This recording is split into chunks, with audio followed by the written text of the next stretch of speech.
నా పుట్టుక కారాగారంలో జరిగింది. నేను ఈ భూమి మీద అడుగు పెట్టకముందే నన్ను చంపాలని చూశారు. నేను పుట్టగానే మా అమ్మగారికి దూరం అయ్యాను. వయసు పెరిగే కొద్దీ అసురులు నన్ను హతమార్చేందుకు ఎన్నో ప్రయత్నాలు చేశారు. కాస్త పెద్దయ్యాక మా గ్రామం నుండి మకాం మార్చాల్సి వచ్చింది. ప్రజలు నన్ను పిరికివాడిగా పరిగణించారు. నేను ప్రాణంగా ప్రేమించిన అమ్మాయి నాకు దూరం అయింది. ధర్మం కోసం యుద్ధం చేసి ధర్మాన్ని గెలిపించాను. కానీ ఎంతో మంది మరణానికి కారణం నేనని నిందించబడి శపించబడ్డాను. శాపం కారణంగా నా వంశం మొత్తాన్ని కోల్పోయాను.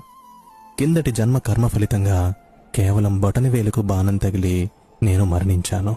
ఇంత జరిగినా నేనెప్పుడు ఫిర్యాదు చేయలేదు. ఎప్పుడూ ఎవరి చెడు కోరుకోలేదు. మరి నువ్వెందుకు నీకొచ్చిన ప్రతి చిన్న కష్టాన్ని భారంగా తీసుకుంటున్నావు? నీకు నీ మీద నమ్మకం లేదా? లేదా నాపైన నమ్మకం లేదా? నువ్వున్న పరిస్థితులు నువ్వేంటి అన్నది చెప్పదు. నువ్వు నడుస్తున్న మార్గం వల్ల నీ వీధి నిర్వచించబడదు.